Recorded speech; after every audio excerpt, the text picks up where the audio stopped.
Biking on Coast Highway. Everyone loves it, but I feel it kinda gets boring after a while.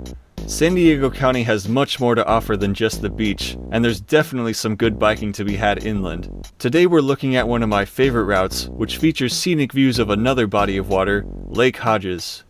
We start by taking Metrolink into Oceanside, and then riding the full length of the Sprinter train to Escondido. The route we'll be biking is roughly 18 miles, and very much copies the routing of the Breeze 308 bus, but with few key deviations for convenience and scenery. And not to mention it's mostly downhill, which makes it really fun. So let's go! Alright, we're on Metrolink to Oceanside, heading to my favorite bike ride in North County. Check it out. But first, let's eat some rice. Yum. Rice cooker basket on a bike. Please do not forget your belongings, otherwise it's going to the yard with us. That was an awkward door to get out of. Because Metrolink tickets are good for a free transfer from Oceanside, I can just get on the next Sprinter, which hopefully isn't leaving right now. That is right now. You coming out here? Yeah.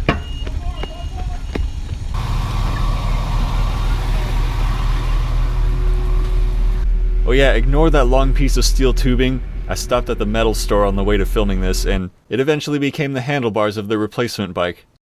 I was not supposed to have made that transfer. There's a negative 3-minute gap. The Sprinter's 20-mile journey takes about an hour, and though it doesn't really feel like it, we're gaining about 600 feet in elevation. Here we're overlooking the city of Vista, about halfway along the route. This part always gives me the creeps, where the train crosses diagonally through the intersection. To the east we see the Inland Rail Trail, a bike trail paralleling the Sprinter tracks. This trail will eventually run beside the entire length of the train route, but currently only stretches from Escondido to Vista. Approaching from the west, the first station directly connecting to the trail is Buena Creek. Buena Creek Station. Now if 18 miles isn't enough biking for you, you can just bike this entire loop. I've done it before, starting on Vista Way from Oceanside, connecting with the rail trail to Escondido, then doing the Lake Hodges to Solana Beach segment, and biking up Coast Highway back to Oceanside. That whole ride is about 50 miles, but today I'm too lazy for that, so we're just skipping ahead to the best part. And then we'll take the coaster back to Oceanside once we get to Solana Beach.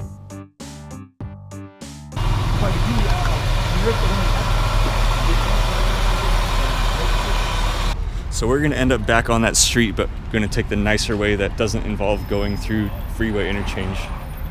So this bike ride is basically gonna follow the 308 to Del Mar and Solana Beach, which is nice because if you break down, you're not stranded, and if you get tired, you can always just get on the bus. From here, we're gonna hop on the bike trail along the river and then reconnect with that street over there. Why should the bike trail be closed at night? That ain't right. Important to note, we're on the Escondido Creek Trail, which is on the south side of the creek. On the north side is the Inland Rail Trail we were just talking about, which terminates here. We're taking this a bit southwest to avoid biking through the freeway ramps on Valle Parkway. And this trail interestingly has an at-grade crossing with the Sprinter tracks. We continue on, crossing over Tulip Street, and then under the 15 freeway and Auto Park Way. So the trail does go a little bit further, but we're cutting off here on Auto Park Way, named after the auto park. And then we'll reconnect with that one street that I can't remember the name of, Valle, which turns into Del Dios. Come on guys, this is a bike lane. Alright, open roads, heading south. There is a little bit of a hill at first, but this ride is mostly downhill since we kind of cheated and took the train to the upside first. I love it.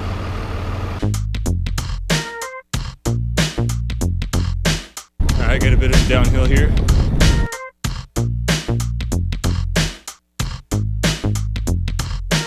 I like the name of the street because it's a portmanteau of citrus and avocado. Citricado. And I think that way is Stone Brewing, for those who are familiar with local Escondido places of interest. And there's the 308, the bus we can take if we need it. And just like that, after a little hill, we get the amazing downhill towards Lake Hodges. We are going to deviate from the bus route a little bit to get closer to the lake for scenic views.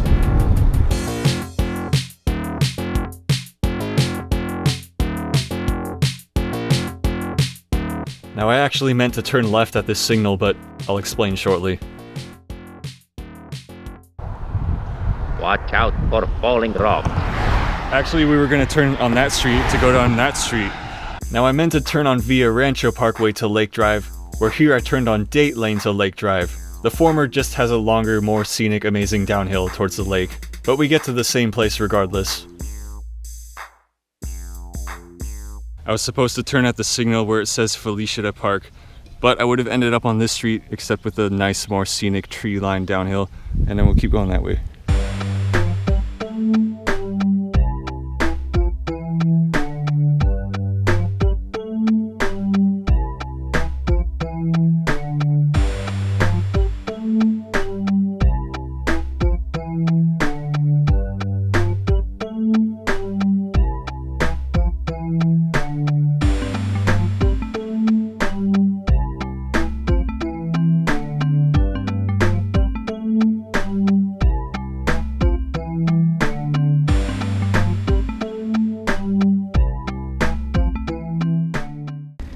Of course, the downside of taking the scenic route is you now have to go back uphill to get back on Del Dios.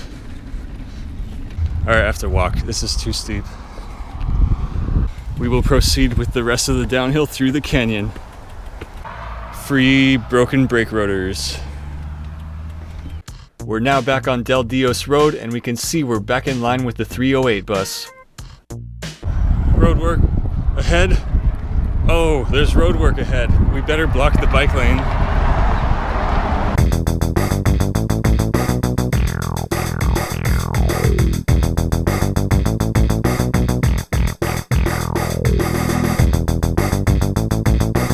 Up here on the left, we're passing by the Lake Hodges Dam, but of course I'm going way too fast to want to stop for a picture.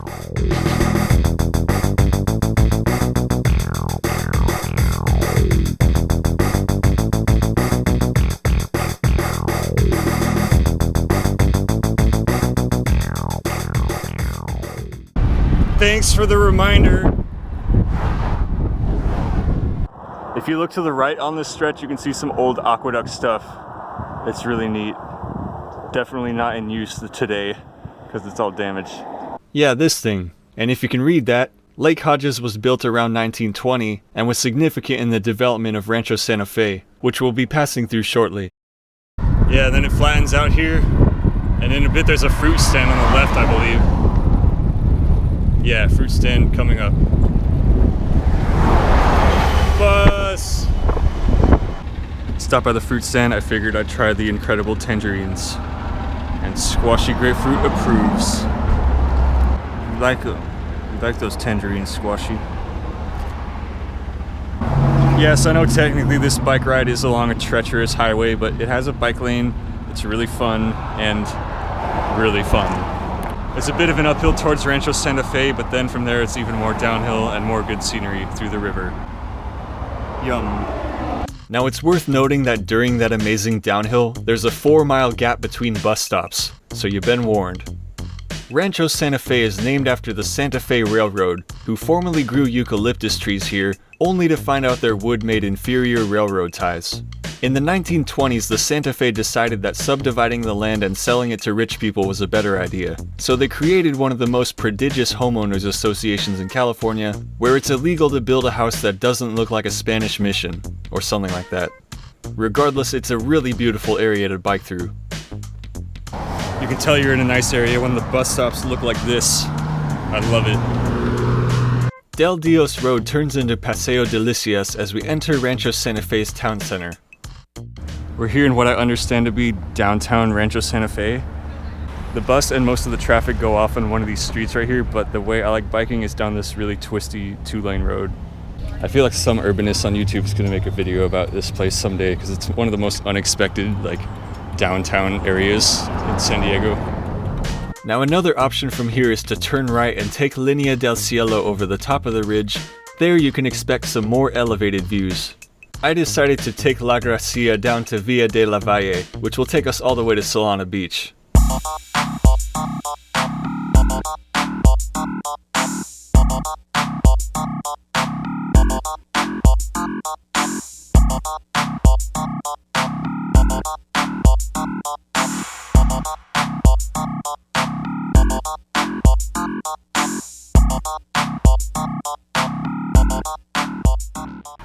And we made it back to the main route. The scenery is so good you can almost forget that there isn't a good bike lane on it. We continue on through the valley, passing by this big golf course. Now, one of the things I really like about this whole route is the minimal amount of traffic signals along it. It seems like after you leave Escondido, there's probably less than 10. And here's another view of the golf course. And then there's one more hill before we start hitting more traffic. This part has no bike lane. And then we scoot by this ledge. And there's the 308 bus again, which by the way only runs once an hour. And then this last part we have to deal with the freeway shopping center traffic. This doesn't inspire confidence.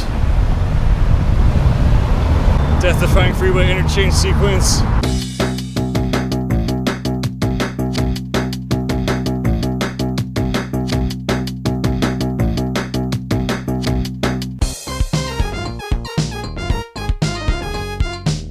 And then suddenly it gets bike-friendly again. Back there to the right, the 308 turns north through La Colonia de Eden Gardens, or as I know it better, Little Rob's neighborhood. If you listen to his song Rough Neighborhood, you'll hear that area had a much higher creep factor in the 1980s and 90s, but if you go there today you'd hardly be able to tell. I'm just going direct to Coast Highway because the bus has to go over an additional big hill on Loma Santa Fe. And then we end up right on the border of Solana Beach and Del Mar. And we made it to Coast Highway. Sorry, Highway 101, for those being technical. On the rail trail. And we made it to the train station where the 308 terminates. Ooh, look at that, a train meet. Next northbound is in like 19 minutes, so I'm in luck. Alright, my train's in 15 minutes. And then when we get to Oceanside, I'll tap off to get my refund. Because you tap off to avoid getting charged for all the fare zones. Well, that was a great ride. I know that last part isn't the most bike-friendly near the freeway, but there's probably another way that I have yet to try. And it's probably a good thing I skipped the Eden Gardens segment because I would have missed this train and would have had to wait 2 hours for the next one. Oh, and last time I was here, I commented about the fake eroding cliff sides that they have here. And here to confirm that they are, in fact, made out of cement. Because you wouldn't have a drainage pipe just coming out of the cliff like that. But they did a great job at replicating that look. It's very iconic. See also Torrey Pine State Beach. Coaster 675 Oceanside now